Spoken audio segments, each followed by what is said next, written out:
Welcome back. Aman competition classes में आपका स्वागत है। मैं अमन कुमार आपका हार्दिक स्वागत करता हूं। आज का टॉपिक सिंपल इंटरेस्ट है। जैसा कि पहले बता चुके हैं कि मेरी तरफ से जब एक्सरसाइज समाप्त हो जाएगा उसके बाद भी कोई प्रॉब्लम रह जाता है तो आप कमेंट बॉक्स में कमेंट कीजिए, उससे रिलेटेड वीडियो बनाकर फिर से अपलोड कर दिया जाएगा। तो चलिए बिना समय गवाए आज के टॉपिक पर। एक्सरसाइज 21 का क्वेश्चन नंबर 10। समिता ने 6% वार्षिक दर से साधारण ब्याज पर कोई ऋण लिया। यह दर प्रति वर्ष 1.5% वार्षिक दर से बढ़ती है। कहने का मतलब पहला वर्ष 6% है तो अगला साल बढ़ के क्या हो जाएगा 7.5, फिर अगले साल क्या होगा बढ़ के 9 हो जाएगा। इस तरह से चलेगा। तो कहता है 3 वर्ष की समाप्ति पर वह टोटल कितना ब्याज दिया 8190 रुपए। तो कहता है ऋण राशि कितनी है यानी मूलधन कितनी है। तो पहले इसका हम लॉन्ग में देखेंगे यानी बेसिक क्लियर करेंगे, उसके बाद उसका ट्रिक बताएंगे। तो देखिए सबसे पहले क्या किए, मूलधन मान लिए x और यहां टोटल ब्याज दिया हुआ है, दर दिया हुआ है, समय दिया हुआ है, तो इसलिए हम ब्याज निकालते हैं। तो ब्याज बराबर होता क्या है, तो मूलधन गुना समय गुना दर बटे 100। मूलधन गुना समय गुना दर बटे 100। तो पहला कंडीशन पर आए तो मूलधन क्या है x है, समय क्या 1, दर कितना तो 6 बटे क्या 100। अगले में आए तो x गुना 1 गुना 7.5 बटे 100। फिर अगले पर आए तो x गुना 1 गुना 9 बटे 100। इस तरह से टोटल ब्याज कितना है तो 8190। तो देखिए यहां पर क्या है कि प्रत्येक वर्ष दर चेंज हो रहा था, इसलिए प्रत्येक वर्ष का अलग अलग ब्याज निकाले। मूलधन गुना समय गुना दर, मूलधन गुना समय गुना दर, नीचे तो 100 होता ही है, मूलधन गुना समय गुना दर बटे 100। इस तरह से क्या निकल गया ब्याज, क्योंकि ये टोटल ब्याज था इसलिए तीनों को जोड़ दिए। अब जो है इससे क्या करना है, x कॉमन लेना है। अगर जोड़ेंगे तो एलसीएम 100 आएगा, तो वो 100 को क्या किए उधर लेके चले जाएंगे, तो उधर जाएंगे तो क्या होगा 8190 गुना 100। यानी जब यहां जोड़ने का काम करेंगे तो एलसीएम क्या होगा 100, वही भाग में होता तो इसलिए उधर जाके क्या हो गया गुना में। ऊपर क्या किए x कॉमन लिए तो 1 गुना 6। लिखने के लिए आप गुना करके भी लिख सकते थे या करता था काट भी सकते थे, लेकिन आपको ट्रिक बताएंगे तो ट्रिक आया कहां से, तो इसी तरह सॉल्व करना पड़ेगा। फिर अगला में आए प्लस, तो प्लस बचा क्या तो यहां 1 गुना 7.5। अगले में आए 1 गुना 9 और 100 तो उधर चला ही गया। अब देखिए ये x के साथ क्या है गुना में है, गुना में है तो उधर जाएगा क्या होगा भाग में।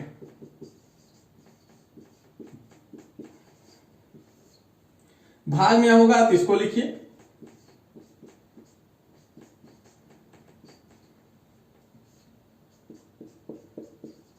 जैसा था अभी लिख दिए। अब इसको सॉल्व भी कर देते हैं थोड़ा सा। अब इसको गुना करेंगे 6 होगा, ये 7.5 होगा, ये 9 होगा, तो 9 6 15, 15 7 22.5।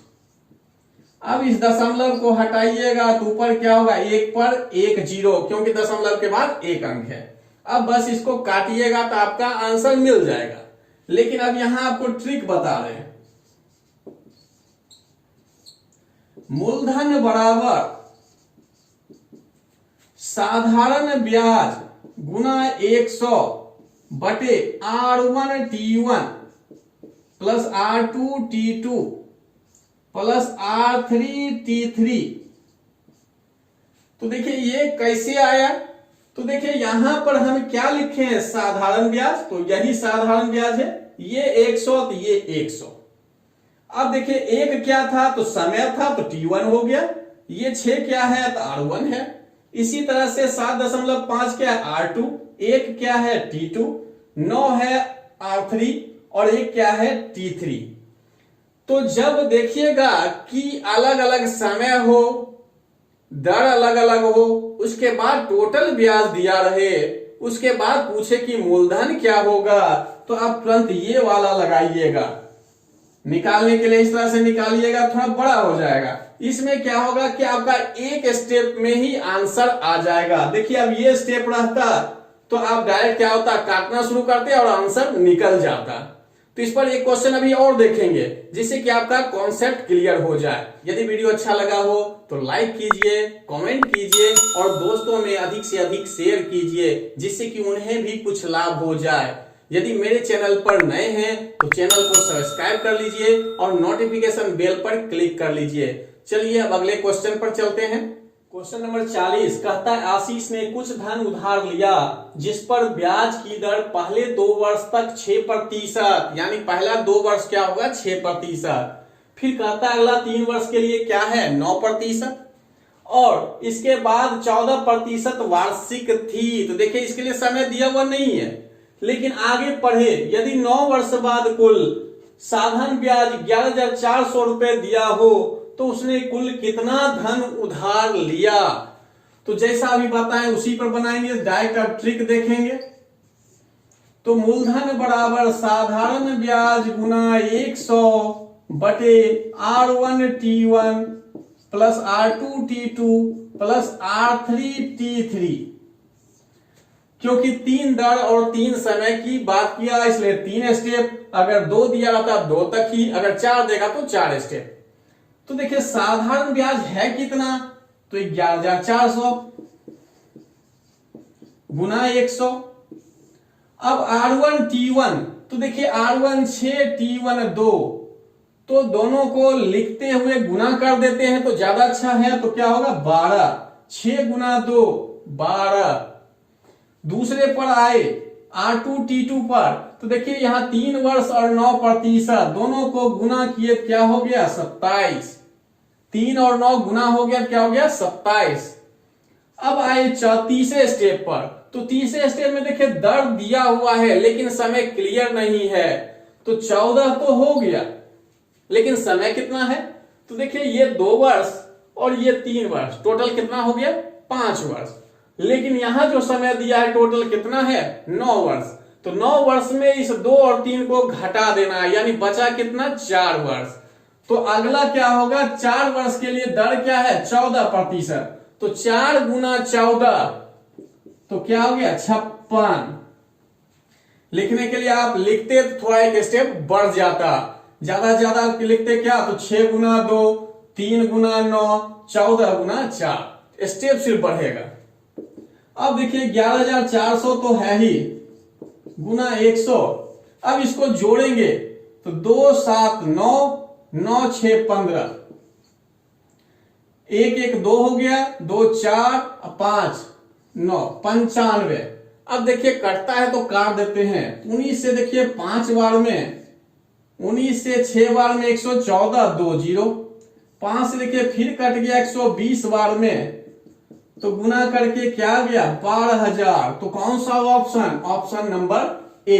तो देखिए अगर आपको ये ट्रिक याद रहता है तो एक स्टेप ये हो गया, दूसरा स्टेप ये, यानी 2 स्टेप में आपका कंफर्म आंसर निकल जाएगा। क्वेश्चन नंबर 16 कहता है कम से कम कितने वर्षों में 2600 रुपए का 6.2/3% वार्षिक दर से साधारण ब्याज पूरे रुपए में होगा। पूरे रुपए में होगा का मतलब या तो दशमलव में नहीं हो या पैसा में नहीं हो। तो देखिए सबसे पहले साधारण ब्याज की बात किया तो साधारण ब्याज बराबर होता क्या है, तो मूलधन गुना समय गुना दर बटे 100। तो मूलधन दिया हुआ है 2600, समय अभी दिया हुआ नहीं है, रखना है अपने मन से। और दर कितना दिया तो 6.2/3, तो 6 गुना 3 18, 18 2 20/3 और बटे में क्या होगा 100। तो देखिए ये 0 0 दोनों तो कट जाएगा। अब इस पे आ गया बात कि इसमें टी का क्या मान रखा जाए जो पूरे रुपए में आ जाए, और एक कंडीशन भी है कि कम से कम। तो बटे में क्या दिख रहा है 3, तो इसका मतलब टी का मान जो भी होगा वह 3 के गुणज में होना चाहिए, यानी 3 से कटने वाला होना चाहिए। तभी तो पूरा पूरा रुपया में आएगा। तो t का मान कम से कम क्या होगा 3, फिर क्या होता 6, 9, इस तरह से 3 के गुणज में होना चाहिए, क्योंकि नीचे में 3 है और 3 से ये कटने वाला होना चाहिए। क्या कि 3 से 20 तो कट नहीं रहा है, 3 से ये 26 कट नहीं रहा है, तो इसका मतलब है कि ये ठीक ही कटने वाला होगा। तो ठीक कटने वाला कौन कौन हो सकता है, तो 3 का गुणज 3, 6, 9, 12 इस तरह से। तो फिर यहां कहा कम से कम, तो कम से कम क्या है 3।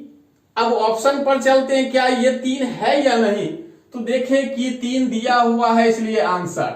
अगर ऑप्शन में ये 3 नहीं रहता तब हम क्या लेते 6, जब 3 नहीं रहता तब 6 लेते, क्योंकि यहां कम से कम की बात किया है। अब अगला क्वेश्चन देखते हैं। यहां पर 2 क्वेश्चन दिया हुआ है, 29 और 31, दोनों क्वेश्चन एक ही टाइप का है। तो देखिए यहां कह रहा है साधारण ब्याज की किस वार्षिक दर से, यहां पर दर पूछ रहा है, कहता है किसी धन का 10 वर्ष का ब्याज उस धन का 2/5 हो जाएगा, यानी मूलधन का 2/5 हो जाएगा, क्या, तो साधारण ब्याज।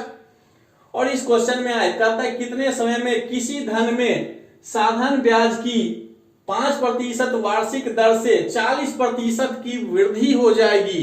यहां पूछने के लिए समय पूछ रहा है और कहता है मूलधन में 40% की वृद्धि हो गई, जो भी वृद्धि होगा वो क्या होगा, साधारण ब्याज।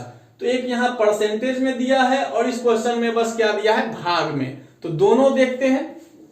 तो 29 के अनुसार चले तो मूलधन मान लिए क्या है 1, भाग में दिया इसलिए 1 ही मान लिए। तो ब्याज कहता है उसका 2/5 होगा, तो 1 का 2/5। और देखिए समय दिया हुआ है कितना, 10 वर्ष।